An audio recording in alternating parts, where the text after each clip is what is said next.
दोस्तों H1 FY25 में जिस प्रकार से हमने ऑलरेडी ओवरऑल निफ्टी 500 के सेल्स म्यूटेड होते देखे, प्रॉफिट्स कम होते देखे, मार्जिन डिक्रीज होते देखे, दोस्तों आज हम government banking PSU banking industry को थोड़ा ट्रैक करेंगे जो बरसों से दोस्तों अंडर परफॉर्मर रहा है। पर अभी जब हम आज H1 की बात कर रहे हैं, इस समय गवर्नमेंट बैंकिंग परफॉर्म कर रहा है कि अभी भी अंडर परफॉर्मेंस में है। आइए दोस्तों डेटा एनालिसिस इनकी हम सब साथ मिलके करें। तो सबसे पहला जो डेटा आपके सामने है यह है निफ्टी का। जैसे निफ्टी जो आप देख सकते हो, ये चार्ट है निफ्टी का 2004 में मैं निफ्टी 2004 दिसंबर में निफ्टी अगर मैं देखूं तो 2000 था। यही 2000 का निफ्टी दोस्तों अभी 25,000 आ चुका है। तो 2000 से 25,000 यानी दोस्तों 10 गुना से ज्यादा निफ्टी ने पिछले 20 साल में दोस्तों आपके वैल्यूएशन को करके दिए, अच्छे कंसिस्टेंट डिविडेंड मिले और आपकी अर्निंग बढ़ी। इसी को दोस्तों अगर मैं ओवरऑल बैंकिंग के साथ कंपेयर करूं, जैसे मैं यहां पे निफ्टी बैंक लिखता हूं, तो निफ्टी बैंक का डेटा दोस्तों आपके सामने है। सिमिलर वे में 2004 तो नहीं है, पर 2005 जुलाई 4000 का निफ्टी बैंक था। ये दोस्तों अभी 50,000 से भी ज्यादा हो चुका है। तो हम ये कह सकते हैं कि निफ्टी ने अच्छा परफॉर्म किया 20 साल, तो निफ्टी बैंक ने भी जबरदस्त परफॉर्म किया है, निफ्टी को आउट परफॉर्म इनफैक्ट किया है, राइट। अब जब मैं गवर्नमेंट बैंकिंग देखता हूं, let me check here PSU bank, right. So Nifty PSU bank जब मैंने यहां पे देखा तो निफ्टी PSU बैंक का चलो पुराना डेटा तो नहीं है, पर 2011 से अगर मैं इंडेक्स देखूं तो दोस्तों लंबा करेक्शन था। 2011 में अगर ये इंडेक्स 4000 था, अभी ये 8000 है, यानी मुश्किल से डबल हुआ है। पिछले 2012 से भी गिन के अगर हम देखें तो 12 सालों में डबल, यानी इससे बढ़िया होता हम इन्हीं की एफडी लेते तो हमको और अच्छे रिटर्न दोस्तों मिलते। तो PSU बैंक ने बड़ा अंडर परफॉर्म किया। ऐसा क्यों? अभी PSU बैंक में दोस्तों इनफैक्ट हम पहली बार, ये आप यहाँ पे जो 2011 का डेटा देख रहे हो दोस्तों, ये लंबे समय से अंडर परफॉर्मेंस था। पहली बार PSU बैंकिंग में परफॉर्मेंस कोविड के बाद आया है। ऐसा कैसे हुआ? Let me show you some data. मैं यहाँ पे पब्लिक सेक्टर बैंकिंग में आया। You can see public sector banking in fact पुरानी है, पुरानी बरसों पहले से दोस्तों ये लोग धंधा कर रहे हैं। प्राइवेट बैंकिंग तो इन्होंने बाद में इंक्लूड किया जब इन्होंने देखा कि प्रॉपर फाइनेंशियल इंक्लूजन नहीं हो रहा है। तो 2023 के एडवांसेस मैं आपके सामने रखूं दोस्तों, करीबन 83 लाख करोड़ के पब्लिक सेक्टर बैंक के कुल मिला के एडवांसेस थे। प्राइवेट सेक्टर 54 लाख करोड़ था, राइट। तो टोटल ज्यादा दबदबा गवर्नमेंट बैंक का था। क्यों? क्योंकि ये बरसों पुराना था। पर दोस्तों अगर मैं इनका ग्रोथ देखूं तो पब्लिक सेक्टर बैंकिंग के एडवांसेस 8% से ग्रो कर रहे हैं, जबकि प्राइवेट सेक्टर बैंक जो लेट आया उनका ग्रोथ 15% से हुआ। यानी private bank sector banking government sector से डबल तेजी से बढ़ता जा रहा है। इतना यहां तक क्लियर है, राइट। सो ओवरऑल ये डेटा देख के हम कह सकते हैं कि अगर हम प्राइवेट बैंक से ज्यादा ग्रोथ की उम्मीद रख सकते हैं, गवर्नमेंट बैंक में जाते तो ग्रोथ दोस्तों थोड़ा कम यहां पे हो जाता है। यही डेटा को जब मैं और डिटेल में जा रहा हूं दोस्तों, तो टोटल इनकम मेरे सामने है दोस्तों। सीधी बात है, जिनकी एडवांसेस ज्यादा उनकी इनकम ज्यादा। हम देख सकते हैं दोस्तों करीबन 10 लाख करोड़ की इनकम ऑलरेडी इनकी 23 में थी। प्रॉफिटेबिलिटी लेकिन प्राइवेट बैंक की गवर्नमेंट बैंक से ज्यादा थी। 1 लाख करोड़ अगर सब पब्लिक सेक्टर की बैंक्स कमा रही थी, तो प्राइवेट बैंक कम एडवांसेस कम धंधे के साथ ज्यादा प्रॉफिट कर रहे थे। क्यों? इनके मार्जिन दोस्तों गवर्नमेंट बैंक से ज्यादा तगड़े हैं। पर क्यों इतने अच्छे मार्जिन है, उसका जवाब मिलेगा दोस्तों हमको एनपीए से। जब हम एनपीए हिस्ट्री देखते हैं दोस्तों, 2018 8.5 का एनपीए दोस्तों, 2020 में एनपीए कम होके 5 हुआ, और अभी आप देखो तो एनपीए काफी इनके सुधर के 1.7 एनपीए सुधर रहे हैं। पर ओवरऑल हिस्ट्री बताती है कि पब्लिक सेक्टर बैंकिंग के एनपीए कभी अच्छे नहीं रहे। प्राइवेट सेक्टर बैंकिंग के एनपीए लंबे समय से आप देख सकते हो दोस्तों कंट्रोल्ड में है। जब हम सारी प्राइवेट सेक्टर बैंक देखते हैं तो यहां पे एक सीधी बात हमारे सामने आती है कि हाई एनपीएस के कारण इनके मार्जिन कम, प्रॉफिटेबिलिटी कम, और इसी वजह से जब हमने चार्ट इनके देखे तो ये परफॉर्मेंस 2020 के बाद पहली बार गवर्नमेंट बैंक का आया है। इन्होंने ब्रेकआउट दिया है। क्यों? क्योंकि इनके इतने बढ़िया एनपीए पहली बार हुए हैं। तो अभी आपकी गवर्नमेंट बैंक सज्ज है, पैसे भी उनके पास है, एनपीए भी प्रॉपर है। आने वाले समय में तेजी के लिए आपकी बैंक्स दोस्तों प्रॉपर है। यहाँ पे क्रेडिट डिपॉजिट रेशियो हमने दिया है दोस्तों, जो डिपॉजिट से कम दोस्तों जनरली क्रेडिट होनी चाहिए। अब बहुत कम होगी तो कंपनी को इनकम नहीं होगी, मतलब बैंक्स के पास पैसे नहीं आएंगे, और बहुत ज्यादा होगी तो क्या होगा, रिस्क रहता है कि सारी डिपॉजिट रिस्क पे है। तो प्रॉपर रेशियो क्या है दोस्तों, 80 से 90 के बीच के रेशियो को प्रॉपर कहते हैं। जैसे हम देख सकते हैं स्मॉल फाइनेंस बैंक के केस में क्रेडिट बहुत ज्यादा है डिपॉजिट के करीब, क्योंकि इनके केस में दोस्तों डिपॉजिट लाना थोड़ा मुश्किल होता है, ट्रस्ट फैक्टर, राइट। गवर्नमेंट के केस में हम देख रहे हैं दोस्तों क्रेडिट डिपॉजिट रेशियो काफी 70 यानी 80 से भी कम है, राइट। तो एडवांसेस में इनको थोड़ा और एग्रेसिव होना होगा, राइट। ये मैंने कुछ डेटा दोस्तों आप लोगों के साथ यहाँ पे शेयर किया जिससे क्लैरिटी रहे कि बड़ा पाई बैंक गवर्नमेंट बैंक के पास है पर ग्रोथ प्राइवेट के पास है। एनपीए अच्छे प्राइवेट के थे और है, एनपीए बुरे गवर्नमेंट के थे, अभी गवर्नमेंट बैंक के एनपीए सुधरे हैं, तो अब हम गवर्नमेंट बैंकिंग से भी अच्छा परफॉर्मेंस उम्मीद कर सकते हैं।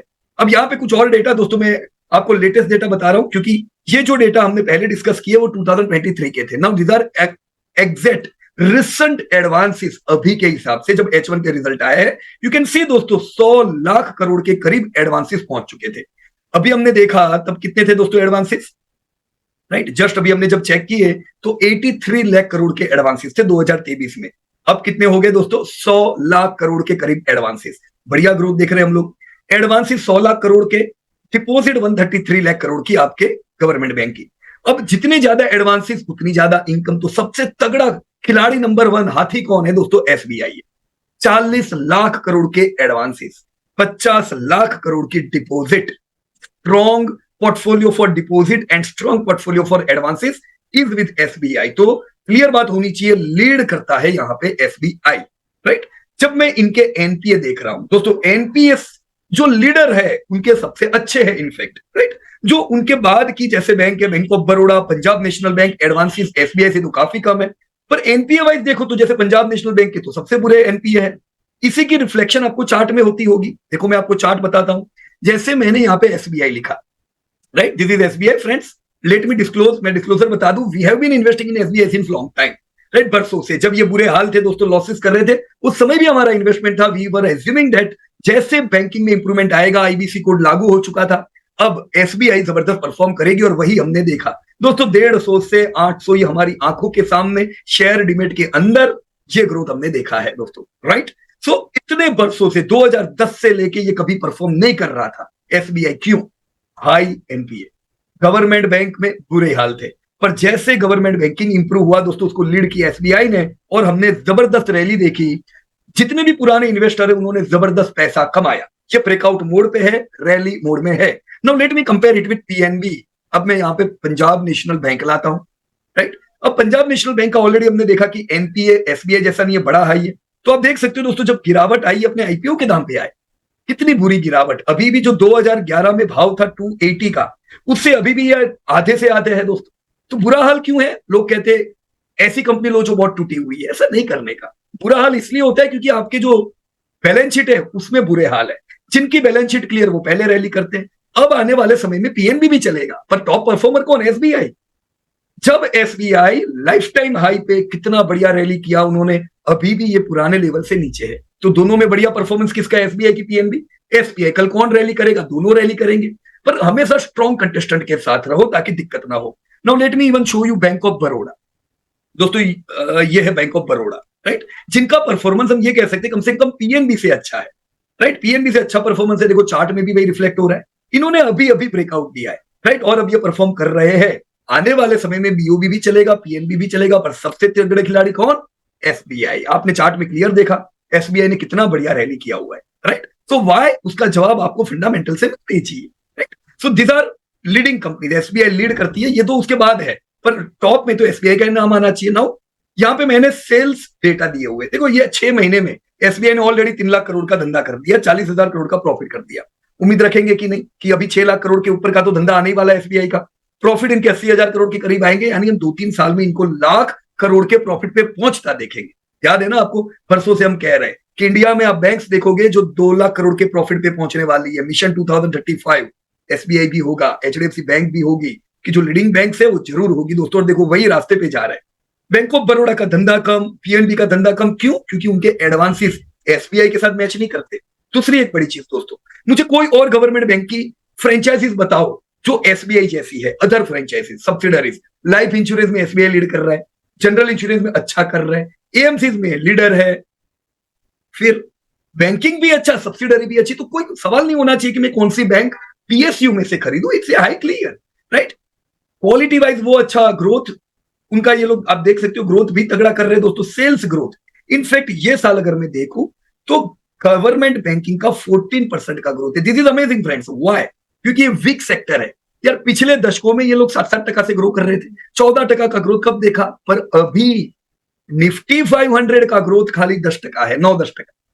गवर्नमेंट बैंक उनको आउट परफॉर्म कर रहा है। तो ये वो टाइम नहीं है जब आप बोलो गवर्नमेंट बैंक अंडर परफॉर्म करेगी। सेल्स ग्रोथ तगड़ा है, प्रॉफिट तगड़े बड़े हैं। क्यों? क्योंकि बरसों बाद हमने इनके एनपीए को प्रॉपर होते देखा है। You can C friends, margin in fact इनके 100 बेसिस पॉइंट से बड़े हैं। बाकी यार निफ्टी 50 के हो, निफ्टी 500 के हो, सबके मार्जिन घटे हैं, इनके मार्जिन बड़े हैं। आप ये बोलोगे पीएनबी का तो मार्जिन देखो कितना बड़ा, और प्रॉफिट 173% से बड़े। और वो खुश होने की बात नहीं है, वो मार इतनी पड़ी थी, प्रॉफिट बिल्कुल चले गए थे, तो ग्रोथ बड़ा दिख रहा है, राइट। पर मार्जिन तो देखो इतने ग्रोथ के बाद भी वो एसबीआई के करीब ही आ रहा है। तो प्रॉफिट ग्रोथ नहीं देखने का, प्रॉफिट ग्रोथ ऐसी चीज है जो आपसे गलती करा सकती है। सेल्स ग्रोथ देखने का और क्वालिटी पैरामीटर्स देखने के। Alright, so here we saw why some banks are performing, why some not. आने वाले समय में यस, मैं उम्मीद करूंगा ये निफ्टी से अच्छा परफॉर्म करेगा। क्यों? क्योंकि ग्रोथ भी है, वैल्यूएशन ऑलरेडी इन लोगों की अच्छी ही है, क्योंकि बरसों इन्होंने परफॉर्म तो किया नहीं था, right. So this is the data for your banking. इसीलिए आप देख सकते हो दोस्तों, एसबीआई को 7 लाख करोड़ का मार्केट कैप मिलता है। 10 लाख करोड़ पे ये आ जाएंगे, समझ में नहीं आएगा। In next few years you will see SBI triggering to 10 lakh crore, right. Bank of Baroda 1.5 lakh भी नहीं है, पीएनबी, मतलब ये सब लाख लाख करोड़ वाली बैंक हुई, लीडिंग एसबीआई हर एक चीज में, right, even in quality, even in growth. तो मैं यहाँ पे कोई रिकमेंडेशन नहीं दे रहा हूं, but how to analyse any sector, मैंने आपको एक उसका खाली उदाहरण दिया है। मैंने आपको लीडर बताया, मैंने आपको ग्रोथ समझाया, मैंने आपको क्वालिटी समझाई, फिर इन डेटा के आधार पे आप डिसीजन ले सकते हो, right. So I hope you were able to analyse sector. मैंने पब्लिक सेक्टर बैंक बताया। Don't consider this video as a tip, we do not provide any recommendations, right. So thank you so much. मुझे chat box में जरूर बताइएगा दोस्तों, आप government banking में कौन सी कंपनी में इन्वेस्ट करते हो, और अगर नहीं करते हो तो नो प्रॉब्लम, पर करते हो तो कौन सी company, right. So jai hind to all. Disclosure: this update is for educating purpose. We are not tip provider.